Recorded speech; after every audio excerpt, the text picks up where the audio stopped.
Hi అండి. అందరికీ నమస్కారం. Welcome to my YouTube channel Souji Krish. ఎలా ఉన్నారండి? మీరందరూ బాగుండాలని మనస్ఫూర్తిగా వేడుకుంటున్నానండి. బాబా ఆశీస్సులు మీ అందరి యందు ఉండాలి. మీ అందరూ బాగుండాలి అని మనస్ఫూర్తిగా వేడుకుంటున్నానండి. మనం సాయి సచ్చరిత్రం రోజు పారాయణం చేస్తున్నాం కదండీ! తప్పకుండా వినండి. మీ అందరికీ మంచి జరుగుతుందండి. సాయి పారాయణం చాలా బావుంటుంది గదండీ! ఎంత విన్నా గూడా తనివి తీరదండి. సాయి లీలలు ఎంత చదువుతున్నా గూడా చదవాలనే ఉంటుందండి. అలానే ఎంత విన్నా కూడా వినాలనే ఉంటుంది గదండీ! అందుకనే మీకోసం వినిపించాలన్న ఒకే ఒక్క ఉద్దేశ్యంతోటి నేను ఈ వీడియోలు చేస్తున్నానండి. ఇప్పటి వరకు 15 అధ్యాయాలు చదివానండి. చూడని వాళ్ళుంటే తప్పకుండా చూడండి. చూసిన వాళ్ళు మీకు నచ్చినట్లయితే లైక్ చేయండి. అదే విధంగా మీ ఫ్రెండ్స్‌కి, రిలేటివ్స్‌కి షేర్ చేయండి. చూసిన వాళ్ళందరూ తప్పకుండా సబ్స్క్రైబ్ చేసుకోవాలని కోరుకుంటున్నానండి. తప్పకుండా చూడండి. ఓం శ్రీ సాయినాథాయ నమః. శ్రీ సాయి సచ్చరిత్రము 16, 17 అధ్యాయము. మనం ఈరోజు 16, 17 2 అధ్యాయాలు చదువుతున్నామండి. ఈ 2 అధ్యాయంలో మనం ఏం తెలుసుకోబోతున్నామో నేను ఇప్పుడు మీకు చెప్తానండి. బ్రహ్మజ్ఞానంను త్వరగా సంపాదించుట. గత అధ్యాయంలో చోల్కరు తన మ్రొక్కునెట్లు చెల్లించునో, బాబా దానినెట్లు ఆమోదించునో చెప్పతిని. ఏ కొంచెమైనను భక్తి ప్రేమలతో నిచ్చిన దానిని ఆమోదించదననియు, గర్వంతోనూ అహంకారంతోనూ ఇచ్చిన దానిని తిరస్కరించదనియు బాబా ఈ కథలో నిరూపించెను. బాబా పూర్ణ సచ్చిదానంద స్వరూపుడగుటచే కేవలం బాహ్యాంతతను లక్ష్య పెట్టెడి వారు కారు. ఎవరైనా భక్తి ప్రేమలతోనేదైనా సమర్పించినచో మిక్కిలి సంతోషంతో, ఆత్రంతో దాన్ని పుచ్చుకొనెడి వారు. నిజంగా సద్గురు సాయి కంటే నుదార స్వభావులు, దయార్థ హృదయులు లేరు. కోరికలు నెరవేర్చు చింతామణి, కల్పతరువు వారికి సమానం కావు. మనము కోరినదెల్లా నిచ్చు కామధేనువు కూడా బాబాతో సమానం కాదు. ఏలన అవి మనము కోరినవి మాత్రమే ఇచ్చును. కానీ సద్గురువు అచింత్యము అనుపలి అనుపలభ్యమైన ఆత్మ సాక్షాత్కారమును ప్రసాదించును. ఒకనాడొక ధనికుడు సాయిబాబా వద్దకు వచ్చి బ్రహ్మజ్ఞానమును ప్రసాదించమని బతిమాలెను. ఆ కథ ఇచ్చట చెప్పుదును. సకల ఐశ్వర్యములను అనుభవించుచున్న ధనికుడొకడుండెను. అతడిండ్లను దళమును, పొలములను, తోటలను సంపాదించెను. వానికి అనేక మంది సేవకులుండెడివారు. బాబా కీర్తి వాని చెవుల పడగానే షిరిడీకి పోయి బాబా పాదములపై పడి బ్రహ్మజ్ఞానమును ప్రసాదించమని బాబాను వేడుకొనదని తన స్నేహితునో చెప్పెను. తనకు వేరేమియు వలదనియు, బ్రహ్మజ్ఞానం పొందినచో తనకు మిక్కిలి సంతోషం కలుగుననియు చెప్పెను. ఆ స్నేహితుడు ఇట్లనెను: బ్రహ్మజ్ఞానమును సంపాదించుట అంత సులభమైన పని కాదు. ముఖ్యంగా నీ వంటి పేరాశ గలవానికి అది మిగుల దుర్లభము. ధనము, భార్య, బిడ్డలతో తేలి మినుగుచున్న నీ వంటి వానికి బ్రహ్మజ్ఞానం నెవరిచ్చెదరు?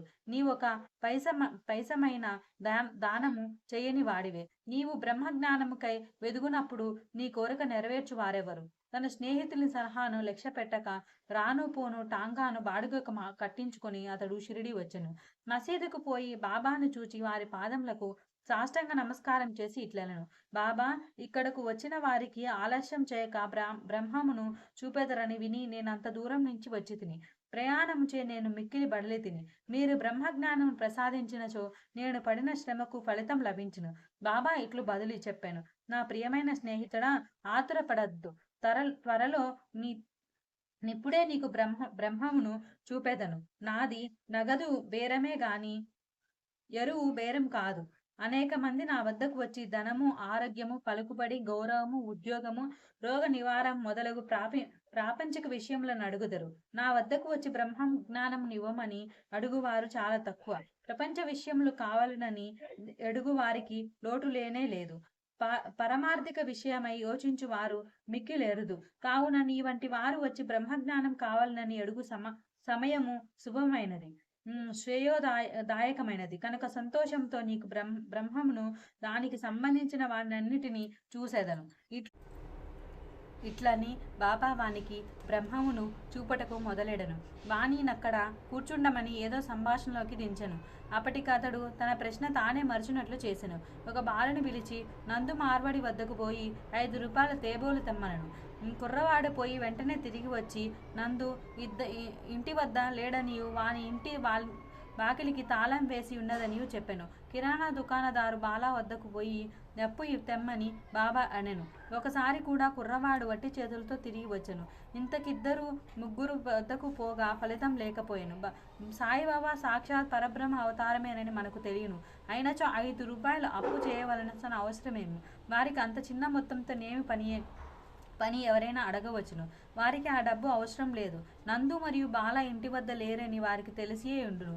ఇది అంతయు బ్రహ్మజ్ఞానం కోరి వచ్చిన వారి కొరకై జరిపించి ఉందురు. ఆ పెద్ద మనిషి వద్ద నోటుల కట్ల ఉండెను. అతనికి నిజంగా బాబా వద్ద నుంచి బ్రహ్మజ్ఞానం కావలసి ఉన్నచో బాబా యందు ప్రయాసపడుచున్న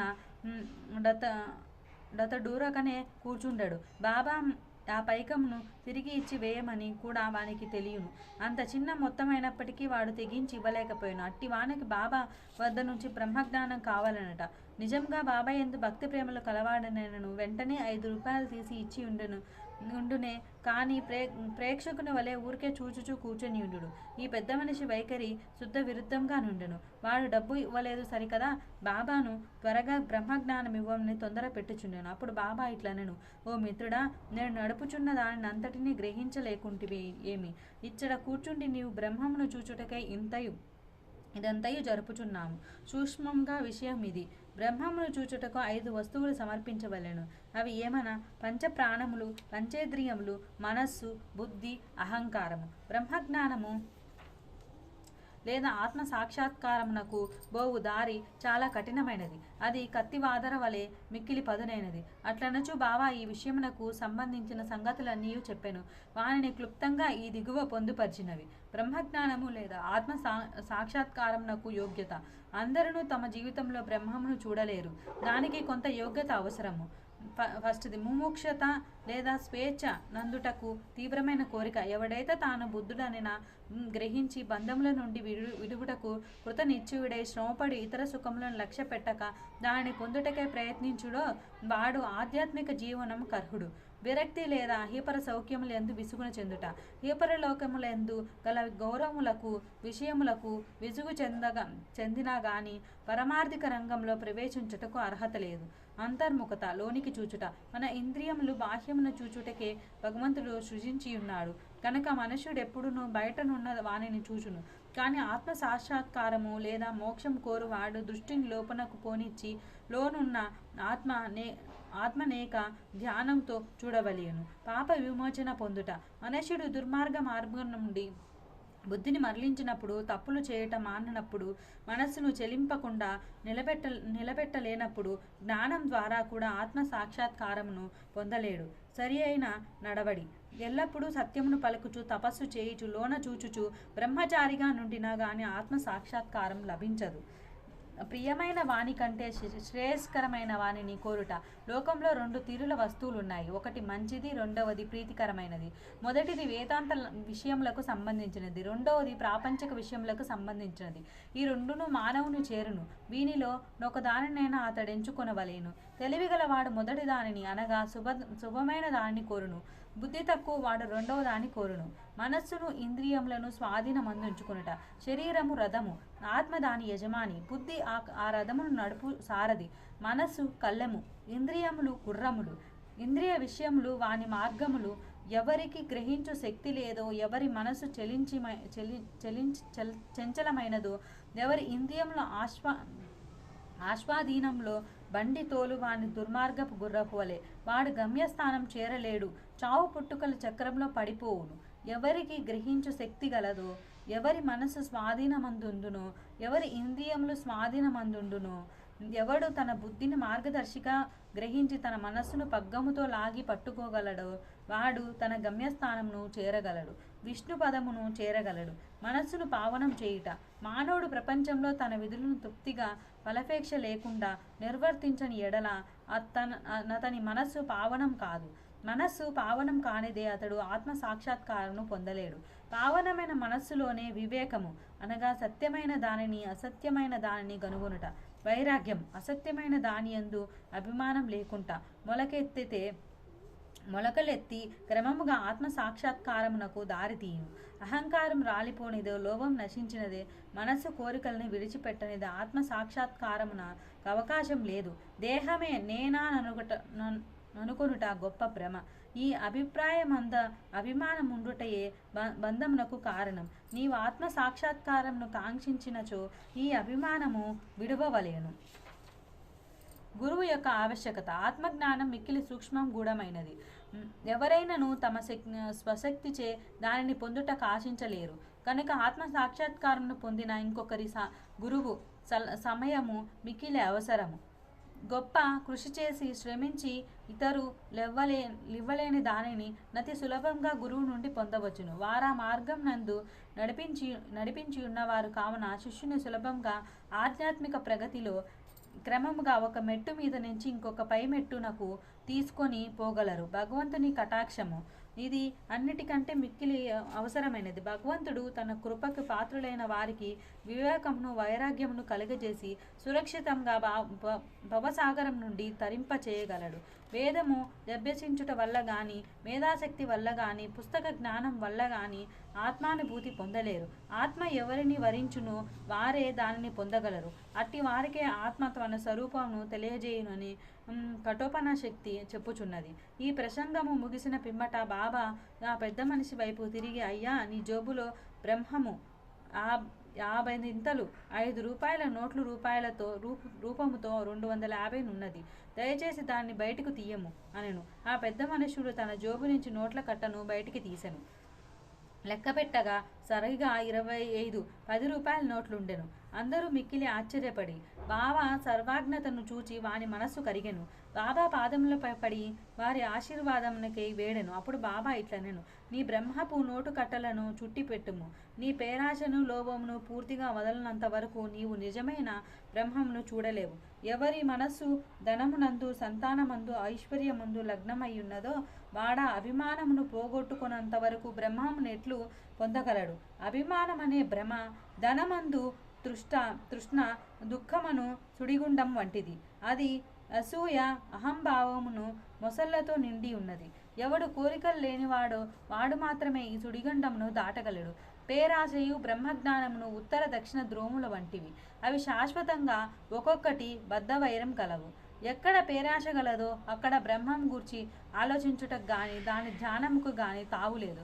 అట్లయినచో పేరాశ గలవాడు విరక్తిని మోక్షమును ఎట్లు సంపాదించగలడు? లోబికి శాంతి గాని సంతుష్టి గాని దృఢ నిశ్చయం గాని ఉండవు. మనస్సు నందే మాత్రము పేరాశయున్నను సాధములన్నీయు నిష్ప్రయోజనములు. ఎవడు ఫలపేక్ష రహితుడు కాడో, ఎవడు ఫలపేక్ష కాంక్షను విడవడో, ఎవనికి వాని ఎందు విరక్తి లేదో అట్టి వాడు గొప్ప చదువురే అయినప్పటికీ వాని జ్ఞానం ఎందుకు పనికిరాదు. ఆత్మ సాక్షాత్కారము పొందుటకిది వానికి సహాయపడదు. ఎవరి అహంకార పూరితులో, ఎవరి ఇంద్రియ విషయముల గూర్చి ఎల్లప్పుడూ చింతించెదరో వారికి గురుబోధలు నిష్ప్రయోజనములు. మనస్సును పవిత్రమొనర్చుట తప్పనిసరి అవసరం. అది లేనిచో మన ఆధ్యాత్మిక ప్రయత్నములన్నీ ఆడంబరం డాంబికం కొరకు చేసినట్లగును. కావున దీనిని జీర్ణించుకొనగలడో, దేనిని శరీరమునకు పట్టించుకోగలడో దానినే వాడు తీసుకొనవలెను. నా ఖజానా నిండుగానున్నది. ఎవరికి ఏది కావలసిన దానిని వారికి ఇవ్వగలను. కానీ వానికి పుచ్చుకొని యోగ్యత కలదా లేదా అను నేను మొదటి పరీక్షించవలెను. నేను చెప్పిన దానిని జాగ్రత్తగా విన్నచో నీవు తప్పక మేలు పొందెదవు. ఈ మసీదులో కూర్చొని నేనెప్పుడూ అసత్యములు పలుకను. ఒక అతిథికి ఇంటికి పిలిచినప్పుడు ఇంటిలోని వారు, అక్కడున్నవారు, స్నేహితులు, బంధువులు కూడా అతిథితో పాటు విందులో పాల్గొందురు. కావునప్పుడు మసీదులోనున్న వారందరూ బాబా ఆ పెద్ద మనుష్యునకు చేసిన ఈ ఆధ్యాత్మిక విందులో పాల్గొనిరి. బాబా ఆశీర్వాదములను పొందిన పిమ్మట అచ్చట నున్న వారందరూ ఆ పెద్ద మనిషితో సహా మిక్కిలి సంతోషంతో సంతుష్టి చెందిన వారై వెళ్ళిపోయిరి. బాబా వారి వైశిష్ట్యము. అనేక మంది సన్యాసులు ఇండ్లు విడిచి అడవులలోను గుహలలోను ఆశ్రమంలోను ఒంటరిగా నుండి జన్మరాహిత్యమును గాని మోక్షమును గాని సంపాదించుటకు ప్రయత్నించదు. వారితరుల గూర్చి ఆలోచించగా ఆత్మానుసంధానం అందే మునిగి ఉండురు. సాయిబాబా అట్టి వారు కారు. బాబాకి ఇల్లు గాని, భార్య గాని, సంతానం గాని, బంధువులు గాని లేరు. అయినప్పటికీ వారు సమాజంలోనే ఉండేవారు. బాబా 4-5 ఏండ్ల నుండి భిక్ష చేసి ఎల్లప్పుడూ వేప చెట్టు కిందనే కూర్చునేవారు. లౌకిక విషయములందు మగ్నులై జనులకు ఈ ప్రపంచంలో నెట్లు ప్రవర్తించవలయునో బోధించడివారు. ఆత్మ సాక్షాత్కారమును పొందిన పిమ్మట కూడా ప్రజల క్షేమమునకై పాటుపడు సాధువులు యోగులు మిక్కిలి ఎరుదు అట్టి వారిలో శ్రీ సాయిబాబా ప్రథమ గణ్యులు.